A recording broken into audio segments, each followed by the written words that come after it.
नमस्कार दोस्तों, मैं आपका दोस्त, आपका होस्ट फिजिक्स वाला विमल नरेंद्र साटी बकवास फिजिक्स के अपने यूट्यूब चैनल पर एक ऐतिहासिक काम को लेकर आप लोगों के सामने प्रस्तुत हुआ है।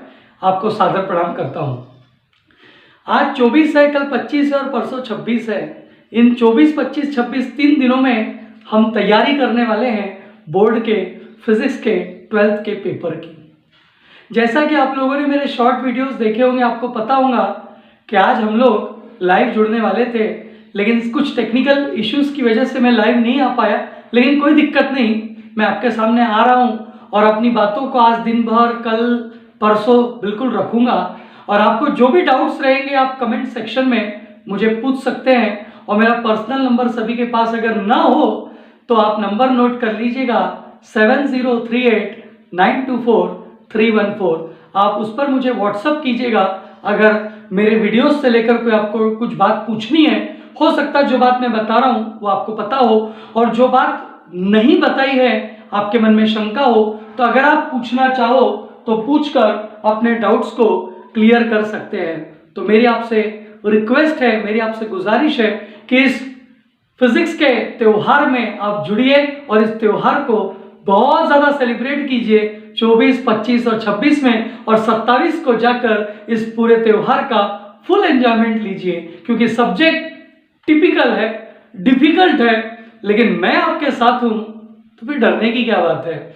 और दूसरी बात, मेरे चैनल को सब्सक्राइब कीजिए, क्योंकि जो लाइव वीडियो रहेगा, जैसा भी पॉसिबल होता है, तो लाइव वीडियो में जब हम आप मिलेंगे तो आप चैट तब कर पाओगे, आप मुझसे जुड़ तब पाओगे जब आपने चैनल को सब्सक्राइब किया होगा। क्योंकि जो लाइव वीडियोस होते हैं 3-3, 4-4 घंटे के होते हैं, तो उसमें जो टाइमिंग होता है आप लोगों का बहुत शॉर्ट होता है। वही जुड़ सकता है जिसका सब्सक्रिप्शन होता है। तो ये फ्री ऑफ कॉस्ट है, कोई पैसे नहीं लगना है। सब्सक्राइब का बटन दबाइए, बेल आइकन दबाइए, तो आपको बकायदा उसका नोटिफिकेशन मिलते रहेगा। ऐसा मैं बहुत कम कहता हूं, लेकिन इसलिए कह रहा हूं क्योंकि बोर्ड की एग्जाम 27 को है। बहुत सारी चीजें पता हो सकती है, बहुत सारी चीजें पता नहीं हो सकती है। जो पता है वो मत सुनना, जो नहीं पता है वो ध्यान से सुनना और सुनकर अमल में लाने की कोशिश करना। आगे बढ़ने का काम आपके हाथ में है। शुरुआत करने जा रहा हूं, उसके पहले ध्यान दिला दूं कि 21 तारीख को, 23 तारीख को जो बोर्ड के फिजिक्स के, बोर्ड के इंग्लिश के और हिंदी के पेपर हुए, उसमें बहुत बड़ी गड़बड़ आपको पता चली। हालांकि उसके लिए बोर्ड ने बोल ही दिया कि मार्क्स मिल जाएंगे, लेकिन हम पहले से ऐसी तैयारी करके जाए ताकि बोर्ड के पेपर में गलती अगर बोर्ड की तरफ से हो जाए, लेकिन हमारे स्टूडेंट्स की तरफ से ना होने पाए। तो सबसे पहले दोस्तों, इस 27 की तैयारी की शुरुआत मैं करने जा रहा हूं हमारे फिजिक्स के 12th के सिलेबस में आने वाले चैप्टर से। तो चैप्टर टोटल 16 है। 16 के 16 चैप्टर फिजिक्स के बोर्ड के पेपर में आएंगे। ऐसा कोई सिस्टम नहीं है कि दिवाली के पहले 8 आ गए भैया, अब दिवाली के बाद में 8 आए, ऐसो कछु नहीं है। पूरे 16 के 16 चैप्टर एक साथ 27 तारीख को आके बैठने वाले हैं सेंटर पे। 3 घंटा को टाइम तो वैसे भी मिला था, तो कोरोना काल में गिफ्ट मिल गया, तो अब गिफ्ट हट गए। थोड़ा बहुत 10-5 मिनट ऊपर के मिल जाए, पेपर वेपर दे दो, गठान वठान बांध बे के लाने, चेक वेक कर बे के लाने, मिल गओ तो मिल गओ। बाकी एक्स्ट्रा को टाइम अब को मिल लो नहीं। अभी है, जब बढ़िया भाषा है मैंने कही है, थोड़ा समझ रही हो। तो आप लोगों को एक्स्ट्रा टाइम मिलने वाला नहीं है, सिलेबस पूरा है, कुछ भी डिलीट नहीं हुआ है। ये बात, ये गलत फहमी अपने दिमाग से निकाल देना कि सिलेबस में कुछ कटौती हुई है। कोरोना काल था, एक बार तो एग्जाम नहीं हुई। कोरोना काल था, परीक्षाएं होम सेंटर्स पे हुई। कोरोना काल था, 25%, यानी 16 चैप्टर फिजिक्स में थे दोस्तों, 16 में से 25% सिलेबस डिलीटेड था। मतलब लगभग 4 चैप्टर का कंटेंट डिलीटेड था। 70 मार्क का फिजिक्स का पेपर होता है। अभी मैं पेपर के पैटर्न की बात नहीं करूंगा, सिर्फ सिलेबस, उसमें आने वाले चैप्टर के मार्क डिस्ट्रीब्यूशन और कौन से हिसाब से चैप्टर किन्ने सिलेक्ट करना चाहिए, उस पर बात करूंगा।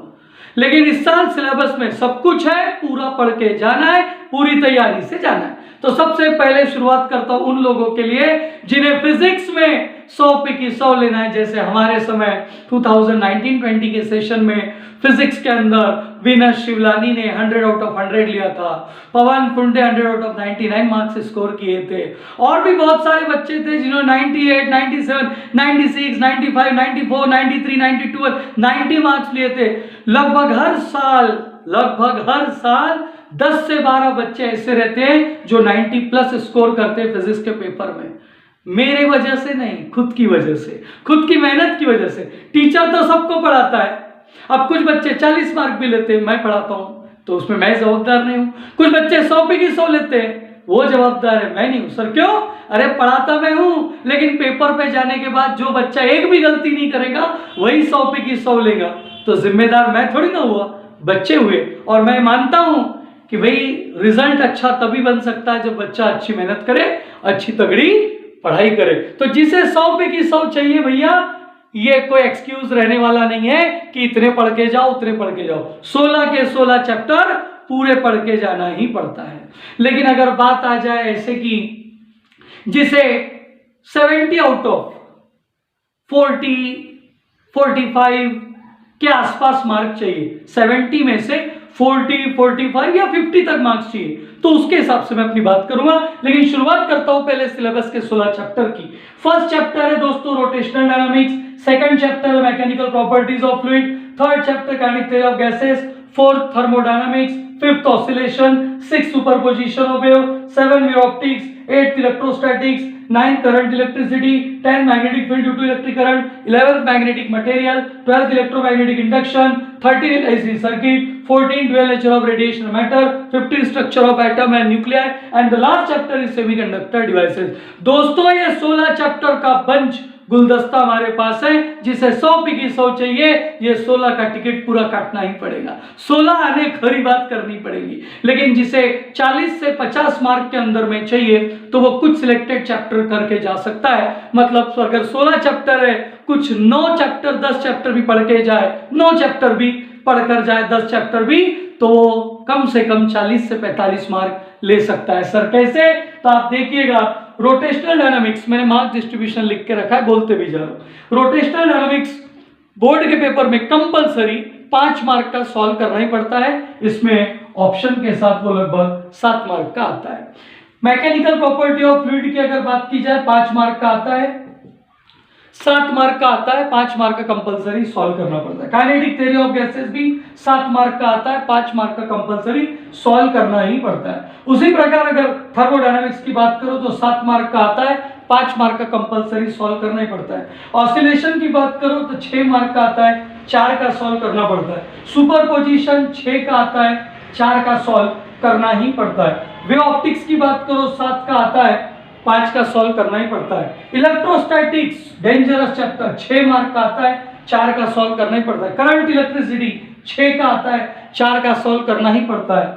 Magnetic field due to electric current देखा जाए तो 6 मार्क का आता है, 4 का सॉल्व करना ही पड़ता है। मैग्नेटिक मटेरियल्स 6 का आता है, 4 का सॉल्व करना पड़ता है। इलेक्ट्रोमैग्नेटिक इंडक्शन 7 का आता है, 5 का सॉल्व करना ही पड़ता है। एसी सर्किट 6 का आता है, 4 का सॉल्व करना ही पड़ता है। Dual nature of radiation matter and structure of atom and nuclear दोनों ही 6-6 मार्क के आते हैं।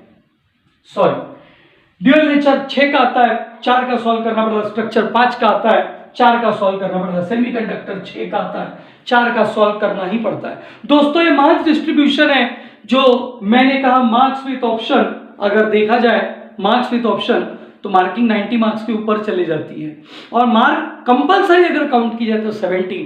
मतलब सोचो कि कंपलसरी मार्किंग 70 है और ऑप्शन सहित 90 के 100 के आसपास, 90, 96, 98, 100 के आसपास वो मार्किंग पहुंच जाती है। सर ऐसा क्यों कह रहे हैं आप? मैं बता इसलिए रहा हूं कि आपके पास ऑप्शंस होते हैं, तो ये ऑप्शंस होने के कारण आप 16 में से अगर अच्छे से कोई बच्चा, ध्यान से सुनिए, कोई बच्चा 16 में से अच्छे से अगर 13 चैप्टर भी कर लेता है, मान लो 2-3 चैप्टर बहुत टफ है, जैसे इलेक्ट्रोस्टैटिक टफेस्ट की कैटेगरी में आता है, बहुत बड़ा भी है। सेमीकंडक्टर टफ तो नहीं है लेकिन काफी बड़ा है। इलेक्ट्रोमैग्नेटिक इंडक्शन काफी बड़ा है। तो जो बड़े बड़े चैप्टर होते हैं उन बड़े बड़े चैप्टर में थर्मोडायनामिक्स काफी बड़ा है। तो ये 4 chapter thermodynamics, electrostatics, electromagnetic induction और सेमीकंडक्टर, अगर 4 चैप्टर भी कोई बच्चा किसी वजह से नहीं कर पाता, छूट जाता है या नहीं करके जा पा रहा है 27 की तैयारी में, मेरे लेक्चर को सुन रहा है, 27 की तैयारी कर रहा है और बाई चांस अगर वो नहीं कर पा रहा है तो उसमें घबराने की बात नहीं है। अगर वो 12 चैप्टर भी करके जाता है दोस्तों तो 70 आउट ऑफ 55 के आसपास, 55 और लगभग अच्छे से उसने पढ़ा है वो पूरे 12 चैप्टर, तो 60 के आसपास वो पहुंच सकता है, बहुत अच्छे से खुशी खुशी पहुंच सकता है। थ्योरी में 60 मार्क्स और प्रैक्टिकल के 30 आउट ऑफ 30 यानी 90 मार्क्स 100 आउट ऑफ ले सकता है। बात आती है कि भाई कोई एवरेज बच्चा है 40-45 मार्क चाहता है, तो उस 40-45 वाले ने कुछ 8-9 चैप्टर पढ़ के जाना ही चाहिए। रोटेशनल डायनामिक्स एक है, ऑसिलेशन एक है, सुपरपोजिशन ऑफ वेव एक है, करंट इलेक्ट्रिसिटी एक है, मैग्नेटिक मटेरियल एक है, इलेक्ट्रोमैग्नेटिक इंडक्शन एक है, एसी सर्किट एक है, dual nature of radiation matter एक है, स्ट्रक्चर ऑफ एटम न्यूक्लियाई एक है। मतलब 1 2 3 4 5 6 7 8 9, ये 9 चैप्टर अगर कोई बच्चा पढ़कर जाता है तो गिरी सी गिरी हालत में 40 से 45 मार्क उसके कहीं नहीं जाते। 100% 40 से 45 मार्क मिलेंगे। सर नहीं मिले तो आके मेरे को पकड़ना, फिर कुछ ठीक है, अच्छा कुचली मारना, अगर नहीं मिले तो। अब बोलने की बात है रे, सही में थोड़ी ना ऐसा करने होंगे। लेकिन अगर किसी को बिल्कुल पासिंग चाहिए, बड़ा घबराहट है, बड़ा डर लगता है, बाबा ये फिजिक्स बड़ा डेंजरस है, असाटी बचाने की बात तो कर रहा है, लेकिन पहले बचाना था ना, 3 दिन में क्या बचा लेगा। लेकिन भाई मदद तो कर रहा हूं, प्रयत्न कर रहा हूं, डिमांड पर है, बच्चों की डिमांड पर ये सेशन रखा है। तो अगर मान लो इमरजेंसी ऑक्सीजन की सिचुएशन है तो रोटेशनल मोशन पढ़ के जाना चाहिए। ऑक्सीजन वाली सिचुएशन है तो oscillation, superposition of waves, current electricity, structure of atom and nuclei, AC circuit, ये चैप्टर्स पढ़ के जाना चाहिए। मैग्नेटिक मटेरियल यानी एक चैप्टर रोटेशनल डायनामिक्स, दूसरा ऑसिलेशन, तीसरा सुपरपोजिशन ऑफ वेव, चौथा करंट इलेक्ट्रिसिटी, पांचवा मैग्नेटिक मटेरियल, छठवा एसी सर्किट और सातवां structure of atom and nuclei. यानी टोटल 16 चैप्टर में से अगर कोई बच्चा ये 7 चैप्टर भी पढ़ के जाता है तो 35-40 की बाउंड्री के आसपास वो पहुंच जाएगा। डिस्ट्रीब्यूशन ऐसा बैठता है। तो अपने अगले लेक्चर में मैं बात करूंगा, ये मार्क्स डिस्ट्रीब्यूशन के साथ मैंने आपको सिलेबस डिस्कस कर दिया ताकि आपके दिमाग में कौन से चैप्टर चूज करना है, सिलेक्टेड स्टूडेंट के हिसाब से बात पता चल गई। अगला लेक्चर थोड़ी देर में फिर मिलेगा जिसमें आपसे बातचीत होगी पेपर पैटर्न की। उस पेपर पैटर्न में कई बच्चों को घबराहट, डर, अवमान, फिजिक्सच्या पेपर मध्ये न्यूमेरिकल्स येतात, न्यूमेरिकल्स को लेकर बहुत तनाव रहता है। पेपर पैटर्न समझ जाओगे, चैप्टर के हिसाब से किस चैप्टर के क्वेश्चंस कहां बैठते हैं वो समझा दूंगा, तो आपको वो तनाव कम हो जाएगा। वीडियो को लाइक कीजिए, शेयर कीजिए, सब्सक्राइब कीजिए, सभी का भला कीजिए, सबका भला अपना भला। भारत माता की जय।